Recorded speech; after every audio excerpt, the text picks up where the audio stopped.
시간에 준비하고 있죠. 오늘도 안정환 창업 컨설턴트 나와 계십니다. 어서 오세요. 네, 안녕하세요. 예. 자, 오늘 또 소개해 주실 내용 알아볼까요? 자, 이번엔 요식업 창업을 소개해 드리겠습니다. 요식업 창업요? 예.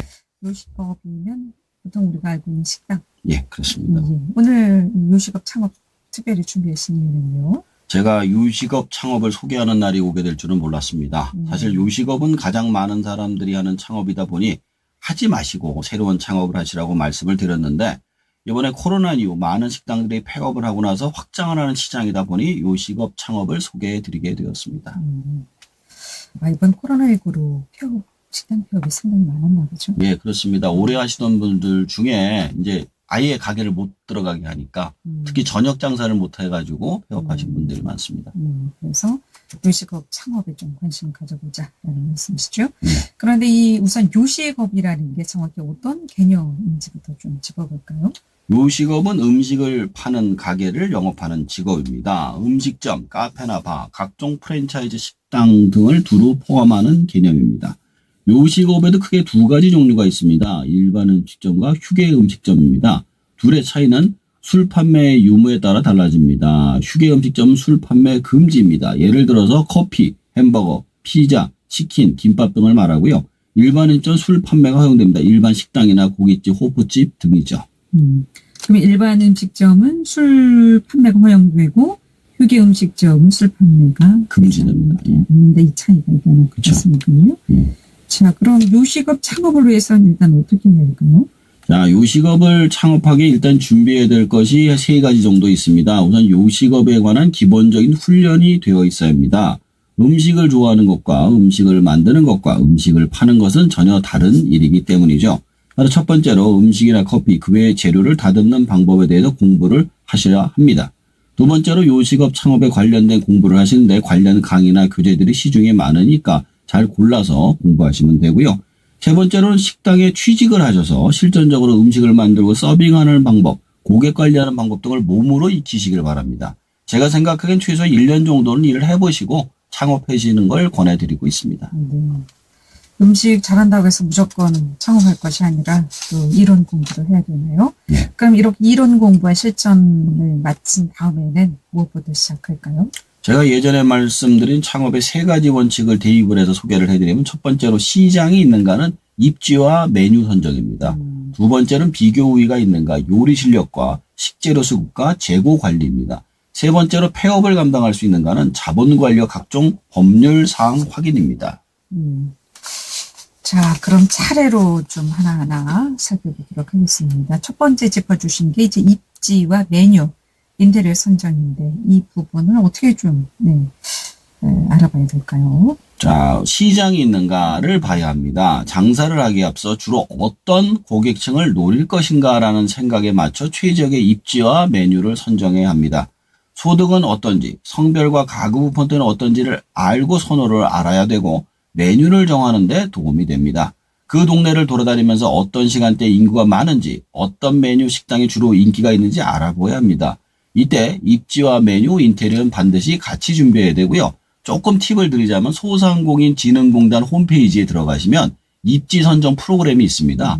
거기 들어가면 거기 입지가 어떻게 나오는지 그 실시간 현금 영수증이나 카드 매출을 통해서 성별이라든가 나이대별로 다 나와 있습니다.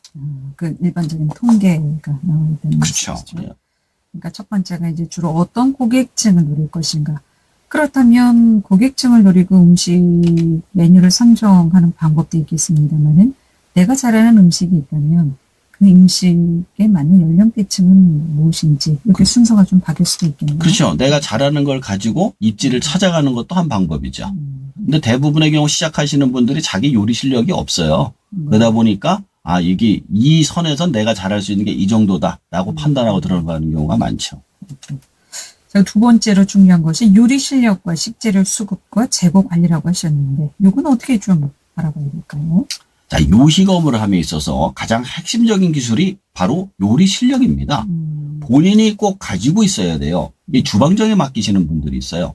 주방장이 근데 태업을 하거나, 그러니까 일을 안 해버리거나 나가버리면 끝장이에요. 출근을 안 하거나. 그런 경우 굉장히 많습니다. 그리고 두 번째로는 식재료 관리가 핵심입니다. 주방장은 식재료 관리 안 해줘요. 이 식재료 관리는 주인이 해야 됩니다.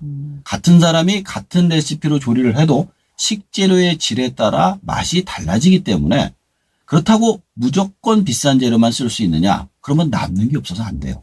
따라서 경영을 하면서 이 식재료 관리에 대해서 계속 신경을 써야만 합니다. 또한 메뉴를 여러 가지를 하게 되면 돈이 안 남아요. 메뉴를 집중화해서 단가를 최소화하는 방식의 재고 관리를 해야지만 수익을 극대화하는데 반드시 필요한 전략입니다. 그렇죠. 앞에서 나온 그 식재료가 그냥 다 썩어서 버리거나 하게 되면은 뒤로도 마이너스가 생기는 경우가 있으니까 식재료 관리가 무엇보다 굉장히 좀 중요한 것 같네요. 예, 맞습니다. 자, 그리고 세 번째는 총괄적인 의미인 것 같습니다. 자본 관리와 각종 법률상 확인이 필요하다고 하셨는데, 요것도 본인이 창업자 할 수 있는 부분인가요? 물론입니다. 일단 생각을 딱 하셔야 돼요. 폐업을 감당할 수 있는가라는 말씀을 드렸을 때는 늘 강조하시는 늘 강조를 하죠. 네. 대부분의 요식업의 경우 자본 대부분을 대출을 받아서 시작을 하세요. 그러니까 가게를 내면 가게가 자리 잡고 입소문이 나기 전까지는 적자가 날 수밖에 없잖아요. 근데 이 기간을 버티기가 매우 힘듭니다. 그러니까 이 기간을 버틸 수 있을 만큼 자금을 확보하고 시작을 해야 돼요. 그렇다면 이 기간은 보통 어느 정도 잡는 게 좋을까요? 저는 한 1년 정도 보고 있습니다. 왜냐하면 1년 정도 끝나고 나면은 그 부가가치세를 내거든요. 부가가치세 내고 나왔을 때 1년이 적자인지 아닌지를 확인할 수 있거든요. 또 여기서 중요한 게 이 자본이 충분해야 되는 게 왜냐하면 만약에 말아먹어도 쉽게 해도 폐업을 해도 내 돈으로 메꿀 수 있으니까 문제가 안 되는데 이걸 폐업을 했는데 대출받은 적자를 못 갚는다. 그럼 빚쟁이가 되는 거거든요. 그래서 이제 이 사건으로 해서 빈민으로 추락하시는 분들이 굉장히 많아요. 그래서 그러지 않기 위해서는 내가 이 돈을 다 날려 먹어도 충분히 벌 수 있는 자금으로 창업을 하셔야 된다는 거고요. 그리고 또 한 가지는 법률 사항 등도 굉장히 중요합니다. 구청의 신고 등록, 세금 납부, 노동법, 공중보건법, 위생법들을 정확하게 알고 계셔야 돼요. 예를 들어 미성년자에게 술을 팔다가 경찰에 신고를 당하면 3개월간 영업 정지를 당합니다. 초창기에 이런 거 한번 걸리면 폐업당하는 건 시간 문제죠. 장사 다 쉽게 하는 것 같아도 쉬운 건 아닌 것 같습니다. 이게 영화에서 나오잖아요. 목숨 걸고 한다고. 쉬운 일이 아니에요. 예. 그렇다면 1년 동안 여유 자금을 좀 확보하고 그쵸. 장사를 시작해야 되는. 그래서 제가 말씀드린 총 자본의 절반만 갖고 해라는 말씀을 드렸던 게 그래서 그런 거예요. 그 절반을 날려 먹어도 내 생활엔 지장이 없을 정도의 자금을 갖고 투자해서 창업을 하시라 이렇게 말씀을 드리는 거죠. 자, 그렇다면 식당 경영 어떤 식으로 하는 것이 좋을까요? 보통 이제 창업이면 식당 많이 좀 위주로 하게 될 텐데 말이죠. 그죠. 이제 워낙에 많은데 제가 세 가지로 줄여봤습니다. 첫 번째가 광고와 홍보, 두 번째가 단골 만들기, 세 번째가 브랜드 입지 만들기 이렇게 세 가지 되겠습니다. 그렇다면 먼저 광고와 홍보의 경우 요즘 특히 중요시되는 요소가 아닐까 싶은데 중요성은 알고 있지만 어떻게 해야 하는지를 잘 모르는 경우가 많거든요. 사실 식당 창업도 힘든데 광고 홍보까지 생각하기는 쉽지 않을 것 같은데 이 광고하고 홍보는 어떻게 좀 해결할 수 있겠습니까? 일단 좋은 입지에 들어가시는 게 좋아요. 좀 일단 비싸더라도 물론 내 자본에 한해서 추단과 방법을 가지 말고 그다음에 광고와 홍보를 하셔야 돼요. 처음 창업한 집이 아무리 맛있고 싸고 양이 많다고 사람들이 모르면 망합니다. 예를 들어 호텔에서 30년 회를 하시던 분이 횟집을 창업하셨어요. 근데 사람들이 잘 몰라서 돈가스만 팔고 있었어요. 근데 나중에 이제 TV에 나와서 유명해져서 이제 횟집으로 유명해졌죠. 자신의 강점을 어필할 수 있는 광고 시스템을 찾는 것이 중요합니다. 그래서 제일 중요한 게 몫이고요. 그래서 초창기 광고와 홍보에 따라서 요식업의 방향이 결정이 됩니다. 자, 그리고 두 번째가 이제 단골을 만들어야 한다고 하셨는데 단골 만드는 방법이 따로 있습니까? 자, 요식업에서 음식의 맛과 인테리어 그리고 서비스가 단골을 만드는데 아주 중요한 역할을 합니다. 그러기 위해선 자신이 살고 있는 곳의 고객이 무엇에 중점을 두는 사람인지 잘 판단해서 결정 들어야 돼요. 예를 들어 어떤 손님은 싼 가격과 음식의 양이 중요한 손님을 단골로 할 것인지 아니면 높은 가격에 맛있는 음식의 서비스를 원하는 손님을 단골로 할지를 결정해야 됩니다. 여기서 중요한 것은 내가 원하는 방향이 아니라 내 가게를 찾는 손님들이 원하는 방향으로 특화된 매장으로 변신하셔야만 생존하고 발전할 수 있습니다.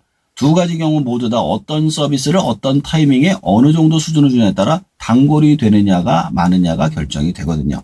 자, 될 수 있으면 서비스는 누가 시켰을 때가 아니라 부족할 때쯤 알아서 주는 게 좋고요. 만약 그게 힘들다면 별도의 회원을 등록하고 포인트가 많은 부분은 아예 시작할 때 드리고 시작하는 게 좋습니다.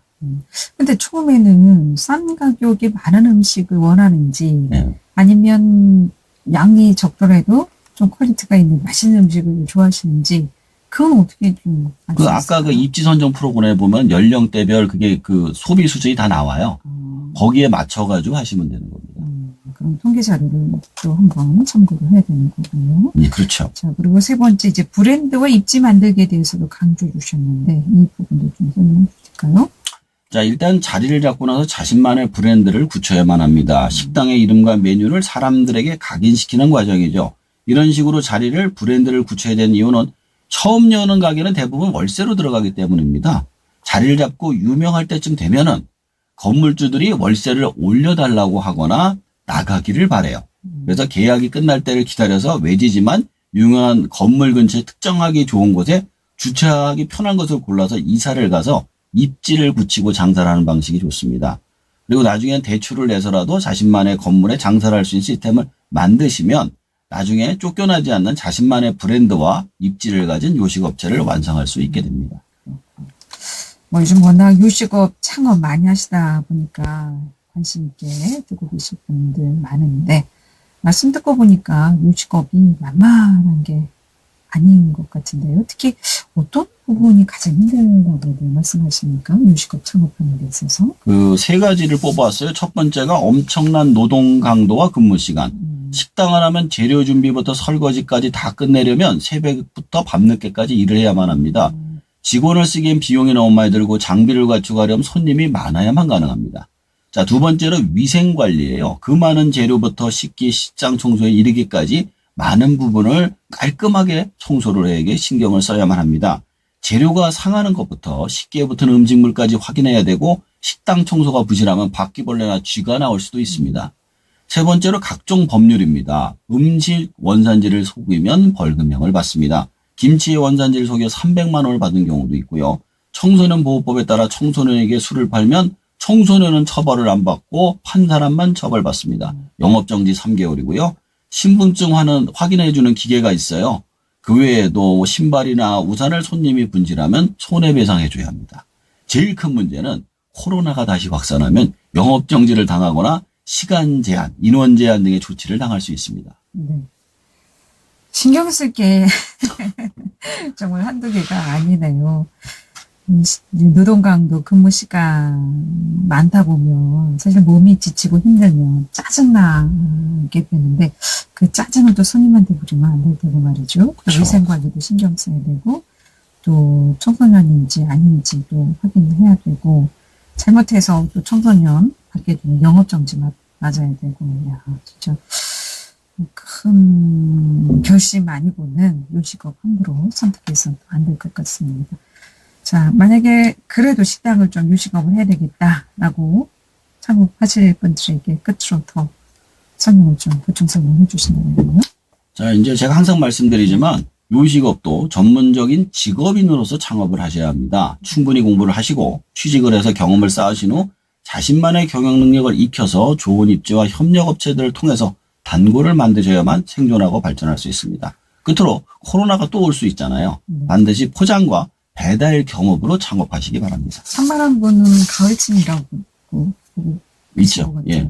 그때쯤은 아마도 그렇게 되지 않을까 싶어요. 예. 네. 또 변이 또 오미크론 변이가 또 우리나라에서 처음으로 또 발생했다고 하는데 예.